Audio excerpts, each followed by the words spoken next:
ministro do Supremo Tribunal Federal, André Mendonça, tem 90 dias para apresentar o voto no julgamento sobre o marco temporal das terras indígenas. A sessão foi adiada ontem, após pedido de vista do próprio magistrado, que quer mais tempo para análise do tema. O texto estabelece que povos originários têm direito a territórios ocupados até 5 de outubro de 1988, data da promulgação da Constituição. Atualmente, o placar do julgamento, iniciado em 2021, está em 2-1 contra o marco temporal. 2-1 contra o marco temporal. Entre os que já votaram, o ministro Edson Fachin discordou dos critérios previstos, alegando que o texto é anticonstitucional. Por outro lado, Nunes Marques considerou que a data deve ser adotada para definir as terras indígenas. Durante a sessão da quarta-feira de ontem, o ministro Alexandre de Moraes votou contra o marco temporal, mas fez uma ponderação importante. Segundo ele, agricultores que tiverem que sair das terras devem sim ser indenizados, tanto pelas terras quanto pelas benfeitorias. Nem do 8, nem do 80. Se renegar totalmente a segurança jurídica ao se afastar o ato, o negócio jurídico perfeito, coisa julgada, boa-fé, o direito de propriedade, nós estaríamos também renegando uma série de direitos fundamentais a gerações de pessoas. O voto de Alexandre de Moraes foi visto como uma garantia para o setor agrícola, é o que ressalta o vice-presidente da Frente Parlamentar Agropecuária, o deputado Arnaldo Jardim. O voto do ministro Alexandre de Moraes dá um sinal, que é o reconhecimento do direito do agricultor, mesmo em terras que venham a ser questionadas, coisa que nós achamos que não seria o caso, mas que a justa reivindicação esteja estabelecida. Marco temporal tramita no STF e, ao mesmo tempo, no Congresso Nacional. Lembrando que na Câmara o texto foi aprovado, agora aguarda apenas a análise do Senado. O ministro das Relações Institucionais, Alexandre Padilha, admite pela primeira vez a possibilidade de mudanças na esplanada dos ministérios. Segundo ele, o debate sobre eventuais trocas está na mesa do presidente Lula, mas até o momento não há nada definido. Alexandre Padilha disse ser natural que os partidos sugiram reformulações, mas evitou falar sobre uma possível saída da ministra do Turismo, Daniela Carneiro, do União Brasil. O assunto tem gerado incômodo com os aliados, incluindo o prefeito de Belford Roxo, conhecido como Vaguinho, que é marido da ministra Daniela do Vaguinho e que teve papel importante na eleição, na campanha do presidente Lula no Rio de Janeiro. Daniela Carneiro seria substituída por Celso Sabino, também do União Brasil, e aliado do presidente da Câmara, Arthur Lira, em meio a essas dificuldades do governo nas negociações com o Congresso Nacional. As investigações sobre desvios de recursos públicos em Alagoas apontam que pelo menos 4 pessoas próximas ao presidente da Câmara, Arthur Lira, estariam envolvidas no esquema. Deflagrada na semana passada, a Operação Efesto apura fraudes em licitações na compra de kits de robótica com recursos do Fundo Nacional de Desenvolvimento de Educação. Entre os suspeitos estão o empresário Murilo Nogueira Júnior, que mantinha um cofre com cerca de 4 milhões de reais, esse que foi encontrado pela Polícia Federal, e Luciano Cavalcante, ex-assessor e ex-braço direito de Arthur Lira, que acabou exonerado da liderança do PP. Além deles, é citado ainda o nome de Edmundo Catunda, dono da empresa Megalic, apontada como pivô do esquema. Durante as investigações, a PF encontrou imagens que mostram os sócios da companhia em contato com os aliados de Arthur Lira. Pedro Salomão, tido como operador financeiro do esquema, teria sido flagrado entregando uma bolsa que teria dinheiro vivo a Luciano Cavalcante. As gravações mostram que ele também entregou um envelope ao hoje deputado federal Gilvan Máximo, do Republicanos. O parlamentar admitiu ter se encontrado com Pedro Salomão, mas disse que o pagamento se referia à venda de 2 relógios de luxo. Arthur Lira nega qualquer relação com irregularidades, inclusive ligou para o diretor da Polícia Federal, Andrei Passos, para se queixar do vazamento de informações dessa operação. Em outra investigação, a Polícia Federal vai apurar se o ex-presidente Jair Bolsonaro compactuava com planos golpistas após as eleições de 2022. Por quê? Uma perícia realizada no celular do ex-ajudante de ordens da presidência, Mauro Cid, encontrou documentos que sugeriam tentativas de invalidar a vitória de Lula nas urnas. Desculpe, não é, tá? Nada, nenhuma indireta, é um pigarro mesmo. A gente tá falando do celular de Mauro Cid. A gente até hoje não fala do celular de Anderson Torres, né, Sheila?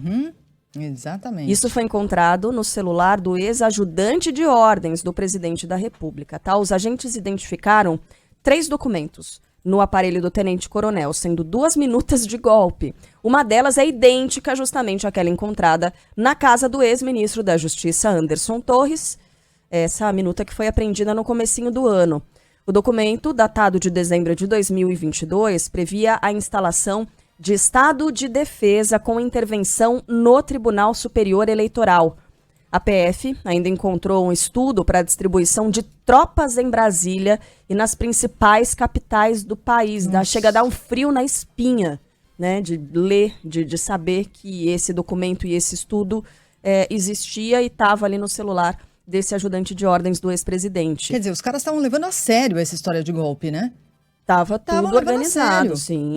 Aparentemente, sim, né, com tudo esquematizado. A Polícia Federal encontrou um outro arquivo que poderia ser usado pelo ex-presidente para convocar as Forças Armadas em situações extremas, isso com base em uma GLO, aquela garantia da lei e da ordem. Na última segunda-feira, Mauro Cid foi questionado sobre os planos pela Polícia Federal, né, mas preferiu se manter em silêncio. Para a PF, é certo que pessoas no entorno de Jair Bolsonaro teriam apresentado planos alternativos para ele se manter no poder.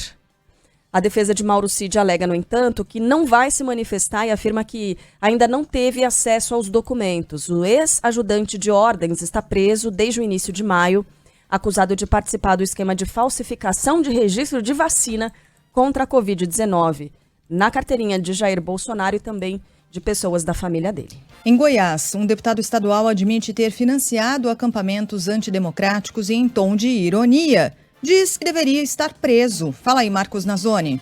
O deputado goiano Amaury Ribeiro, do União Brasil, admitiu ter financiado acampamentos golpistas de onde veio parte do grupo que invadiu a sede dos Três Poderes no dia 8 de janeiro em Brasília. Durante uma discussão com um deputado do PT por causa da prisão de um ex-comandante da Rotam em Goiás, o coronel Benito Franco, preso pela Polícia Federal na Operação Lesa Pátria, ele criticou o ato e afirmou que também deveria estar preso. Eu também deveria estar preso, respondendo ao senhor deputado Mauro Rubens. Eu ajudei a bancar quem estava lá.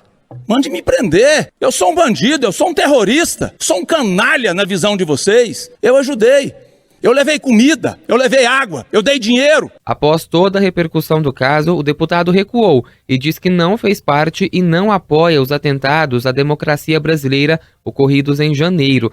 Na ocasião, o grupo bolsonarista questionava o processo eleitoral e a vitória de Lula para presidente. Oi? Como é que ele recuou depois de falar com tanta ênfase sobre isso, né? O que é isso? Metamorfose ambulante.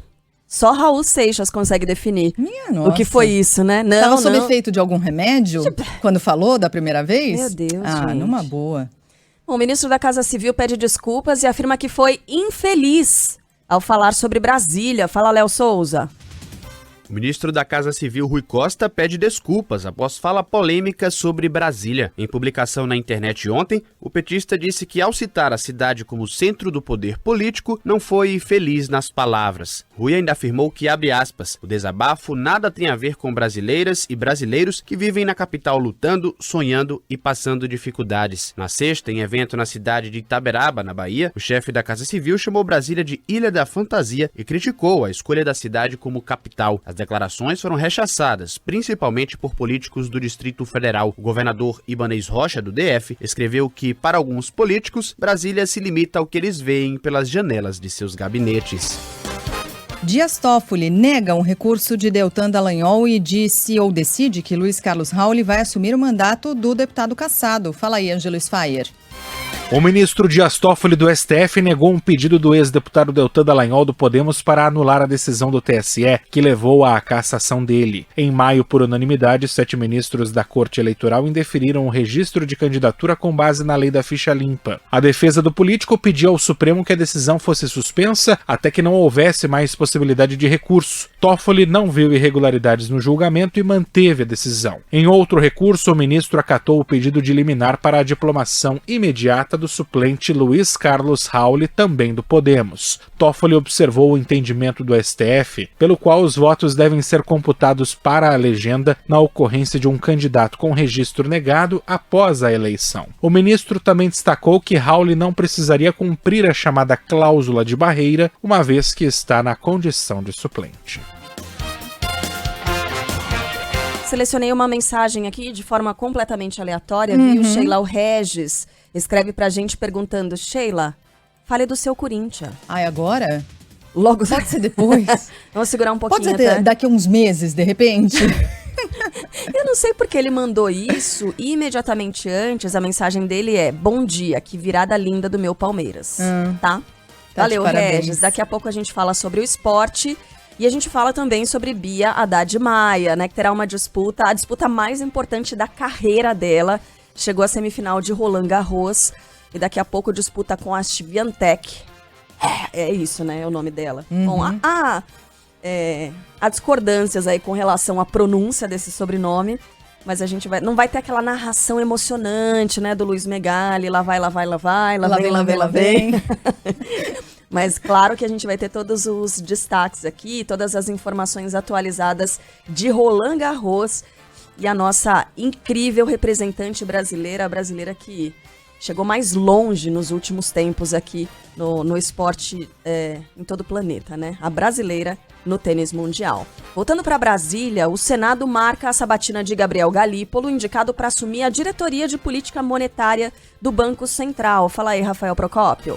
A Comissão de Assuntos Econômicos do Senado Federal marcou para o dia 27 de junho a sabatina dos indicados do presidente Lula para a composição do Banco Central.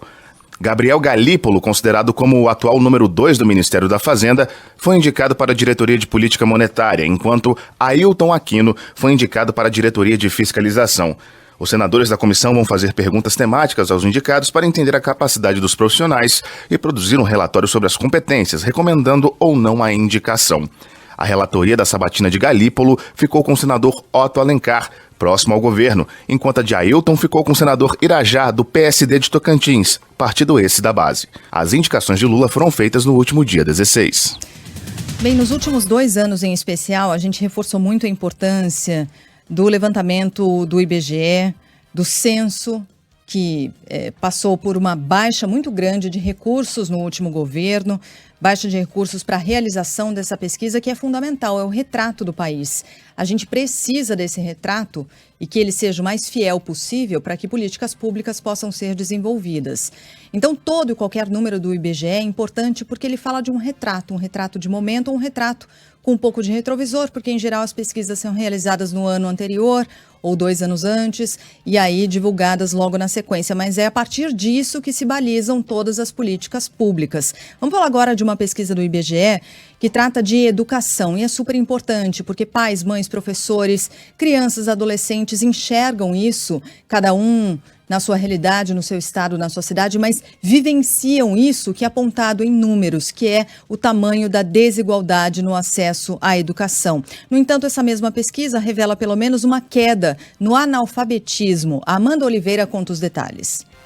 A taxa de analfabetismo recuou de 2019 para 2022 e atingiu a menor taxa da série histórica iniciada em 2016. O analfabetismo, porém, continua alto entre idosos, pretos e pardos no Nordeste, que tem a taxa mais alta entre as regiões do país. O número é 4 vezes maior em comparação com a região Sudeste, por exemplo. As informações são da Pesquisa Nacional por Amostra de Domicílios Contínua Educação, divulgada pelo IBGE.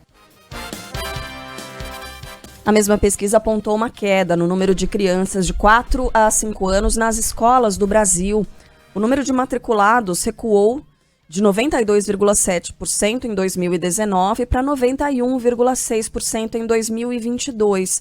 Segundo o IBGE, trata-se da primeira baixa desde o início da série histórica, que data de 2017, né, e torna mais distante a meta de universalizar o acesso à pré-escola, que deveria ter sido alcançada essa meta em 2016. Ainda de acordo com o IBGE, 1 em cada 4 jovens de 15 a 29 anos de idade não estuda nem trabalha aqui no Brasil. É a tal da geração nem-nem. O percentual representa quase 10 milhões de pessoas e é muito preocupante. Na mesma faixa etária, 15% dos jovens estudam e trabalham. 25% somente estudam e 39% trabalham e não estudam. Entre os que estão fora das escolas, 40% apontam a necessidade de trabalhar. E esse número se intensificou principalmente no pós-pandemia ou mesmo durante a pandemia. Ou seja, jovens a partir dos 15 anos que precisaram ajudar na renda de casa.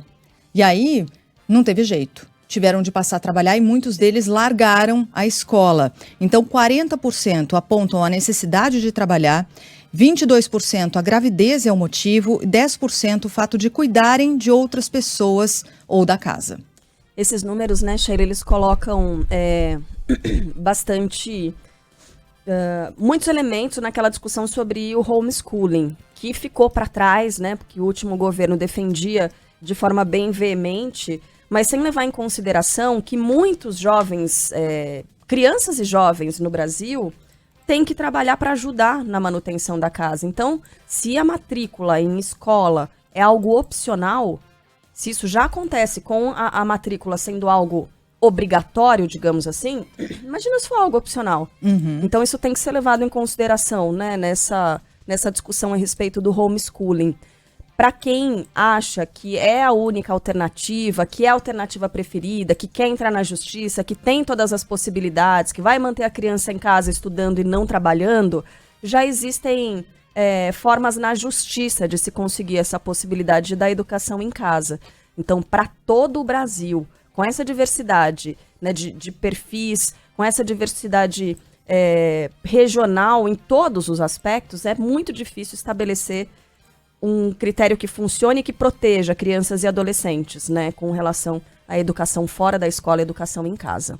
Mudando de assunto, a gente vai para as páginas policiais, porque o Ministério Público de São Paulo deve pedir a prisão daquele guarda civil metropolitano que chefiava uma espécie de milícia na região da Cracolândia, no centro de São Paulo. Denúncia que foi feita pelo Jornal da Band e pela Rádio Bandeirantes, né? O Lucas Josino, repórter, que está desde o começo da semana contando essa história para a gente. Ontem já trouxe, né, Lucas, que havia essa possibilidade de prisão desse agente. E ontem eu estava assistindo a reportagem do Jornal da Band. Tem, inclusive, imagens, né, desse homem ali esperando para se encontrar com um comerciante que seria achacado por ele, né? Que seria vítima de extorsão também. Fala, Josino, bom dia. Tudo bem, Carla? Bom dia para você também, para Sheila. Uma ótima quinta-feira de feriado para todos os nossos ouvintes. Durante a semana passada, quando a gente estava investigando toda essa reportagem, todo esse caso e produzindo também essa matéria, a gente acompanhou um comerciante que ia fazer um negócio com o Ellison de Assis, que é esse guarda apontado como líder desse esquema de milícia na região central de São Paulo. E aí a gente ficou de longe, claro, filmando. Ele chegou na Avenida Duque de Caxias, ele estava de folga da Guarda Civil Metropolitana, ficou mexendo no celular, estava muito bem vestido, inclusive, com roupas de grife, caras, relógio no braço, caríssimo também, e aí ele ficou embaixo de um guarda-sol, que é o ponto de encontro dos vigilantes, que fica embaixo de um edifício que paga também pela taxa de segurança, e aí ele ficou aguardando ali por mais de 40 minutos, o encontro foi desmarcado, mas a gente fez várias e várias imagens dele conversando com muitos comerciantes, conversando com os vigilantes, com as pessoas em geral que passavam por ali. Ele é um cara muito conhecido ali na região, o Ellison de Assis, que é da tropa de elite da Guarda Civil Metropolitana e está na corporação há mais de 20 anos, é apontado como a própria prefeitura, como a própria investigação da Prefeitura de São Paulo, como chefe desse esquema de milícia na região central da capital paulista. O Ministério Público recebeu a denúncia-crime da administração municipal, que teve como prova as reportagens utilizadas aqui na Band News FM e também no Jornal da Band, e o Ministério Público definiu o GAECO, que é o Grupo de Atuação Especial em Repressão ao Crime Organizado, para analisar esse caso. A gente conversou com alguns promotores que nos disseram que, no entendimento deles, Ellison de Assis teve uma participação em extorsão e também formação de milícia privada, e por isso ele pode ter a prisão preventiva pedida pelo Ministério Público à Justiça ao longo dos próximos dias, e também mandados de busca e apreensão. Inclusive é o que quer a Prefeitura de São Paulo. Ontem o prefeito Ricardo Nunes se manifestou mais uma vez, dizendo que não adianta só uma expulsão, uma demissão desse guarda, mas sim a prisão, para que sirva de exemplo, que na tropa dele ninguém pode fazer algo, cometer algo relacionado à corrupção, também à extorsão e à formação de milícia, principalmente na região central de São Paulo, no coração da capital paulista. Então as informações mais atualizadas são essas. O Ministério Público está analisando o caso, mas no entendimento de alguns promotores, esse guarda civil cometeu crimes de extorsão e também de milícia, de formação de milícia privada. Então a prisão dele pode ser pedida ao longo dos próximos dias. Carla e Sheila. Importante tirar esse agente de circulação que não pode ser um agente de segurança. É bandido, né? Não pode ser agente de segurança, não pode estar misturado com gente decente que trabalha para fazer, sim, a segurança da população. Agora, Josino, olha a situação do comerciante no centro de São Paulo. Ontem falávamos disso na nossa programação local. Comerciante ali na região da Cracolândia já tem sido alvo de baixa nas vendas, sem dúvida nenhuma, por causa da situação periclitante na região. Já foi alvo de arrastões, como a gente já mostrou aqui, uma farmácia ali bem no centro de São Paulo, invadida por dezenas de usuários de drogas, entre eles bandidos também, mas também usuários de drogas, fizeram um arrastão nessa farmácia. Já tiveram de atuar com meia porta, ou seja, para tentar evitar a entrada dessas pessoas na loja. Chegaram a fechar lojas. Alguns desistiram do centro de São Paulo. E aí, esses comerciantes são, sofrem, de um lado, com intimidação por parte de alguém que se diz da Guarda Civil Metropolitana, formalmente, na farda, mas no fundo é um bandido, porque está cobrando por um serviço pelo qual nós, da população, já pagamos, né? Ele não pode fazer isso, ele é um servidor. E do outro lado, a Folha de São Paulo revelou que os comerciantes também já denunciaram criminosos responsáveis pela distribuição de drogas na Cracolândia, cobrando pagamentos mensais para retirar o fluxo dos dependentes químicos da porta dos seus estabelecimentos e também de residências ali no centro de São Paulo. Então, veja, o comerciante recebe essa intimidação dos dois lados, e são dois lados criminosos. Só que o criminoso, o bandidão que atua já lá e tem que ser preso. Por outro lado, esse bandidão também, só que fardado. Olha que situação do comerciante, Josino. Pois é, Sheila, e você sabe que a gente entrevistou conversamos com vários deles durante os últimos dias, as últimas semanas. Eles disseram que estão sofrendo em todas as esferas, em todos os lados, mas principalmente pela falta de movimento. Sem movimento não tem lucro, não tem como pagar os funcionários. Muitos não conseguem arcar com os custos de aluguel e tudo mais, e além disso ainda tem que pagar uma taxa de segurança entre R$300 e R$500, algo que é muito pesado nesse momento para eles, principalmente aqueles que têm os estabelecimentos pequenos, que estavam sofrendo, e esses eram os mais coagidos, intimidados, pressionados a pagar qualquer tipo de quantia para que continuassem tendo essa taxa de segurança, essa segurança nos estabelecimentos. Por isso esses vieram nos denunciar, vieram contar pra gente o que estava acontecendo, e é aí que a gente começou essa nossa investigação, essa nossa produção da reportagem. E além disso, os especialistas também em segurança pública disseram que tudo isso acontece quando há uma omissão do Estado. Quando o Estado não está presente de todas as formas, alguém toma conta. E aí pode ser o crime e pode ser também milicianos, que também não deixam de ser criminosos, mas tomam conta, e tomaram conta da região central, principalmente no bairro de Campos Elíseos, que de certa forma, segundo a palavra dos próprios comerciantes e moradores, é um lugar que está abandonado, e é um lugar que faz parte do coração da cidade de São Paulo. Sheila e Carla. Muito importante essa fala do Josino. Ô Lucas, obrigada, bom trabalho para você, a gente não vai ficar segurando mais, porque mais tarde a gente volta a conversar, combinado? Vocês que mandam, tô por aqui. Beijo. Ótimo feriado para todo mundo. Obrigada, bom trabalho. É importante o Lucas dizer isso, porque miliciano é criminoso também.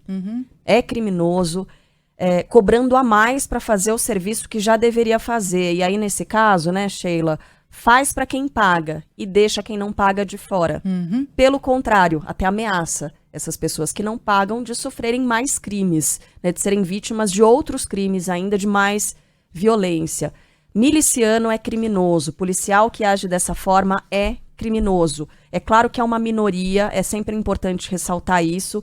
Envergonha a imagem de toda a corporação. Ontem o prefeito de São Paulo falava sobre isso, né? Ele deu uma declaração dizendo que é importante identificar, separar e punir esses maus agentes para que não manchem a imagem de toda uma corporação. E, além disso, eu fico imaginando a família desse agente, que teve a cara estampada ontem no Jornal da Band, teve as falas ali, as conversas dele, os achaques gravados e exibidos. O que será que ele diz para a família? Será que a família sabe que ele age dessa forma? Será que foi uma surpresa para todos os amigos? Ou será que eles acreditam que não, é assim mesmo que tem que agir? Olha só o ponto que a gente chega, né? De esse homem, ele disse o quê para as vítimas?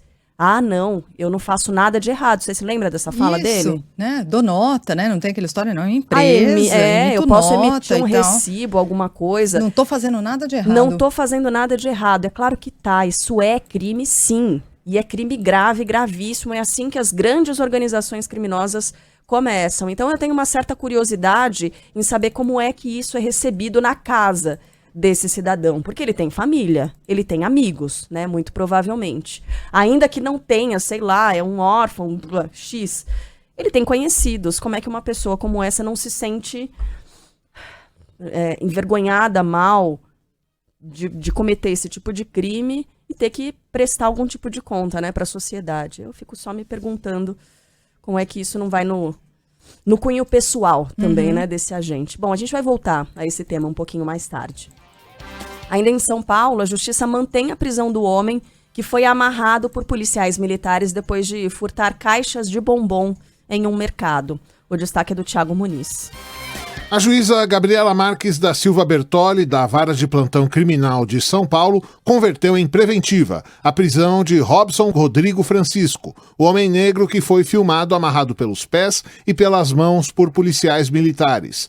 A magistrada assinalou na decisão desta segunda-feira que não há elementos que permitam concluir ter havido tortura ou maus tratos. A juíza acrescentou que Francisco é reincidente e que estava ainda cumprindo pena em regime aberto. O homem teria furtado no domingo 2 caixas de bombons avaliadas em R$30 no total de um mercado na Vila Mariana, zona sul de São Paulo. Na mesma decisão, a juíza concedeu liberdade provisória a um outro homem que estaria envolvido no caso. No Rio de Janeiro, a Polícia Militar mantém a segurança reforçada na comunidade do Batumuxi após um veículo blindado ser incendiado por traficantes. Quem vai contar os detalhes é a Mariana Albuquerque.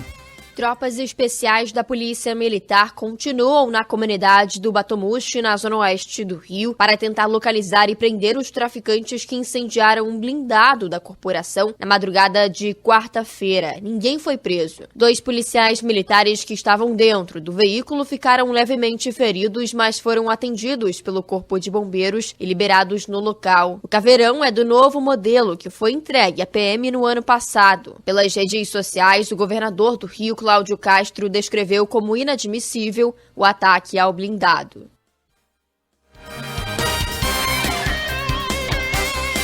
Também no Rio, a treta envolvendo Homem-Aranha, Pantera Negra e Super Mario acaba em afastamentos e demissões. Ô louco, gente. Conta, João Boeri. As 2 empresas envolvidas na briga entre homens fantasiados de super-heróis em Teresópolis, na região serrana, já haviam assinado termos de compromisso com a prefeitura para respeitar a concorrência. O caso aconteceu no domingo e foi registrado na delegacia da cidade como lesão corporal. Segundo testemunhas, a briga começou quando integrantes do mesmo grupo se desentenderam. No vídeo que viralizou nas redes sociais, é possível ver o início das agressões entre o Homem-Aranha e o Pantera Negra. O personagem do Homem-Aranha teve uma fratura no nariz. A Prefeitura de Teresópolis deu um prazo de 72 horas para que as empresas demitam os funcionários envolvidos. As companhias disseram que foi um ato isolado. Um profissional já foi demitido e outro afastado. Cara, as imagens são inacreditáveis. Eu sei que a gente já falou ontem, sei que todo mundo já deve ter recebido essas imagens. Sei que alguém se feriu. Mas, cara, é engraçadíssimo quando você vê os sujeitos lá vestidos, né? Não, o Super Mario, cara. Quando ele começa a dar tapa e a cabeça dele começa a incomodar, aquele cabeção, Gente. Aí ele pega e lá, ele começa a dar uns socos assim pra frente e a cabeça incomoda, ele arranca aquele cabeção e joga pro lado. Nossa, isso. Cenas lamentáveis. Bom, seguindo aqui com a nossa reportagem, agora no Rio Grande do Sul, a Polícia Civil apura o caso do vereador que xingou uma servidora durante uma sessão da Câmara de Canguçu e usou termos racistas. Fala aí, Juan Romero. A Polícia Civil de Canguçu, no sul do estado, instaurou um inquérito para apurar a fala de um vereador contra uma servidora durante uma sessão da Câmara de Vereadores da cidade. Chico Vilela, do Progressistas, se referiu a uma servidora municipal com palavras racistas e misóginas após uma votação sobre a mudança no cargo de auxiliar de enfermagem na cidade. Durante o intervalo da sessão, ele não percebeu que o áudio ainda estava aberto.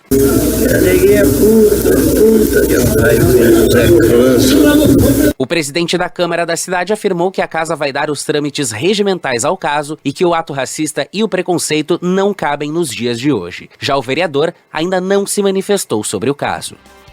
Ainda bem que não dá para identificar direito, né? Porque é chocante ouvir o que ele... Você acha importante traduzir, Sheila? Para quem não entendeu, não pelo menos uma parte. compreender. O áudio, enfim, a gente precisa fazer um esforço assim para ouvir direitinho, né? Ele fala neguinha, é um dos termos usados. Que baixaria, né? E depois P, enfim. É um negócio nojento, asqueroso, né? Como é que o sujeito faz isso? Tem de pagar, né? Tem de pagar. É crime de racismo, tá configurado, de injúria. Como alguém ainda comete esse tipo de crime? É isso que eu não consigo entender. Sério, não consigo entender. E sendo um vereador, né, que representa uma parcela da população, foi eleito, deveria representar, respeitar a liturgia do cargo, nada disso, dane-se, né? Dane-se. E comete crime ali nos microfones. É uma gente que tem orgulho de ser racista. A Caixa Econômica Federal vai distribuir até o fim de agosto o lucro bilionário do FGTS em 2022. O valor é estimado em 15 bilhões de reais e será pago aos trabalhadores com saldo no fundo até o dia 31 de dezembro do ano passado. Dinheiro, no entanto, só poderá ser movimentado nas situações previstas em lei como demissão sem justa causa. Em 2021, a Caixa distribuiu quase 13 bilhões de reais. A cada R$100 na conta, o trabalhador recebeu R$ 2,75. O presidente Lula vai passar o feriado prolongado na Bahia, de onde a gente tem informação com Luiz Felipe Veloso. O presidente Luiz Inácio Lula da Silva deve desembarcar hoje em Salvador para passar o feriadão de Corpus Christi, na base naval de Aratu. Lula estará acompanhado da primeira-dama Janja e só deve retornar para Brasília no domingo. O presidente já esteve na base naval de Aratu em outros feriados para descansar. Este ano ele passou o carnaval no local, que tem acesso à praia privativa de Inema.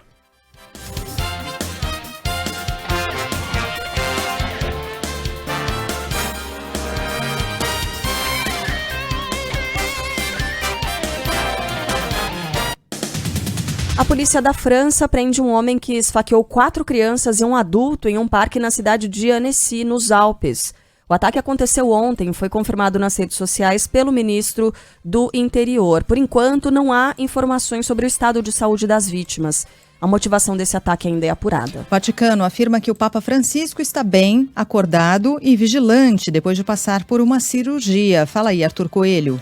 Sem previsão de alta, o Papa Francisco se recupera bem após passar por uma cirurgia em Roma. O pontífice foi internado ontem para tratar de uma hérnia que se formou na cicatriz de uma operação anterior. O Vaticano informou que o procedimento foi concluído sem complicações após 3 horas. Pouco depois, o cirurgião responsável por atender Francisco, Sérgio Alfieri, disse à imprensa que o religioso respondeu bem tanto à cirurgia quanto à anestesia geral. Essa é a segunda internação do Papa desde o fim de março, quando passou 3 dias hospitalizado devido a uma pneumonia aguda.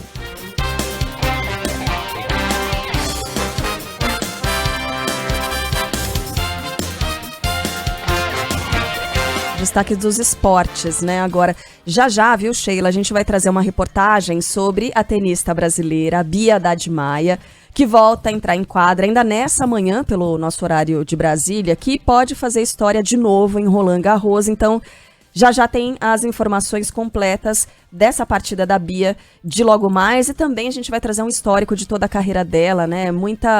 É muito empenho para chegar onde ela está agora, e a gente espera que ela continue avançando. Bom, e nos Estados Unidos, o Denver Nuggets abre vantagem sobre o Miami Heat na final da NBA são as finais, né, Lucas Belotti? Conta mais. Denver que volta à liderança das finais da NBA. A franquia do Colorado venceu ontem o Miami Heat 109-94, jogo no Kaseya Center na Flórida, 2-1 agora na série que vale o título da temporada 2023 do melhor basquete do mundo. Destaque para o sérvio Nikola Jokic, mais uma vez, marca histórica para ele, o primeiro jogador da história da liga a ultrapassar a marca de mais de 30 pontos, mais de 20 rebotes e mais de 10 assistências em um jogo da NBA.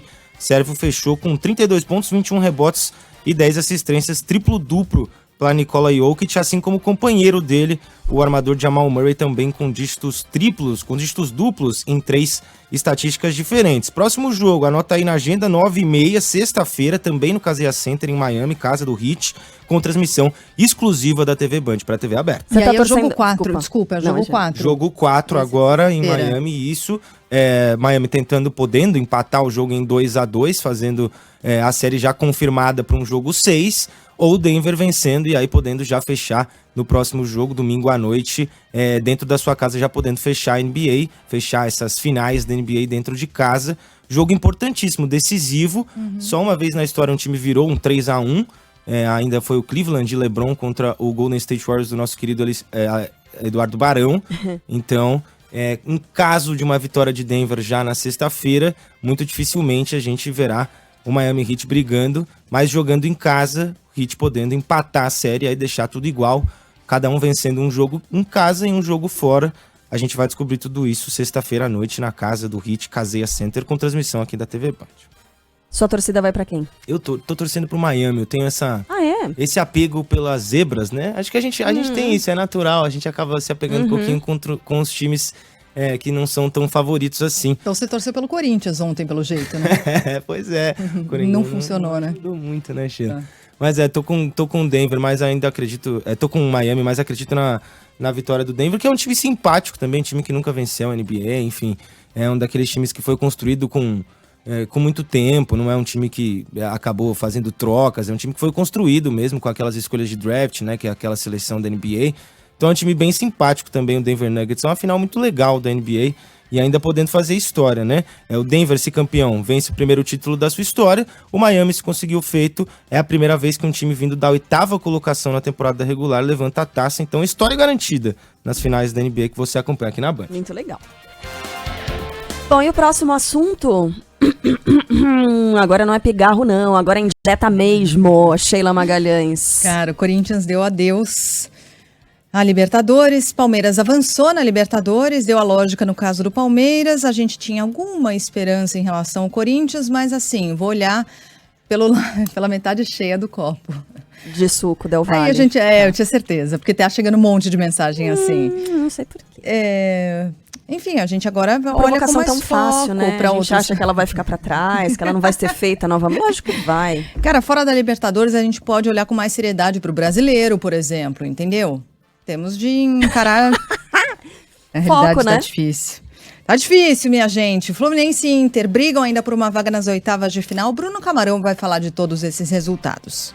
Somente o Palmeiras triunfa entre os brasileiros na noite de Libertadores. O time de Abel Ferreira bateu no Allianz Parque o Barcelona do Equador por 4-2, depois de ir para o intervalo perdendo por 2-0. O resultado garantiu o time nas oitavas. Fluminense e Internacional seguem na ponta das respectivas chaves, mas desperdiçaram a chance de avançar antecipadamente. Os cariocas caíram para o River, enquanto os gaúchos cederam 1-1 no fim ao Nacional. Já o Corinthians deu adeus ao torneio. Os comandados de Luxemburgo foram batidos pelo Independiente del Valle no Equador por 3-0 e só podem sonhar com a Copa Sul-Americana. Pela Sul-Americana, Red Bull Bragantino empatou em 1-1 com Estudiantes em La Plata e se manteve na ponta do grupo C. O craque Lionel Messi... E aí eu tô já indo pra outra, né? Já emenda, vamos virar a página. Falando ainda em futebol, esquece, deixa pra trás, né, essa coisa do Corinthians. Eu ia dizer que ontem eu fui dormir, Sheila, o Palmeiras tava perdendo por 2-1. E aí eu moro bem pertinho, né, do estádio. Ontem tava uma loucura pra chegar ali perto do estádio do Palmeiras, dá pra ouvir, né? Tudo? Não, tudo não. Mas dá pra ouvir, porque assim, o que acontece é uma região onde tem muito palmeirense. Então, quando acontece alguma coisa, eles comemoram de forma bem efusiva. E quando o estádio tá cheio, como tava ontem, dá sim pra ouvir algumas coisas. Em show, normalmente dá pra ouvir o burburinho. E aí eu fui dormir, tive um sono pesado, nem acordei com nada, com comemoração, com nada. Pela lotação do entorno antes da partida, se o Palmeiras tivesse perdido ontem, porque todo ano é assim, né? Ai, porcos tristes. Não tem essa história? Tinha aquela lenda de feriado de Corpus pelo Christi. menos. Derrota pro Palmeiras certa, batata. E não, eu ia falar, ai, nossa, será que ela vai se manter, né? Essa máxima? Não. Então o Palmeiras venceu, e que virada, né? Que virada.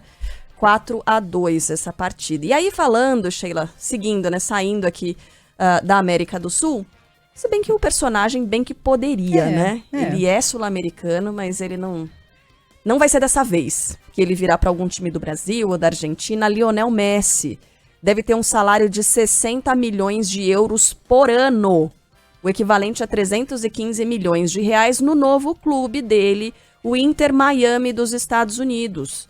A ida do argentino para o futebol americano, aí não é futebol americano, né? O soccer, mas nos Estados Unidos, foi anunciada ontem nas redes sociais. Lionel Messi vai fazer 36 anos no fim deste mês e no início da semana encerrou o contrato com o PSG depois de 2 temporadas. Aí teve, né, todo aquele rumor de volta para o Barcelona, pai dele chegou a ir lá conversar com os dirigentes e tudo mais, mas no fim das contas, a grana, pelo jeito, falou mais alto. Pesou. Pesou. 60 milhões de euros por ano, equivalente a 315 milhões de reais. Tá bom pra você, Sheila? Tá, dá pra pagar uns boletos, né? Daqui a pouco o Felipe Killing, direto da Europa, volta aqui trazendo mais informações do futuro desse craque argentino.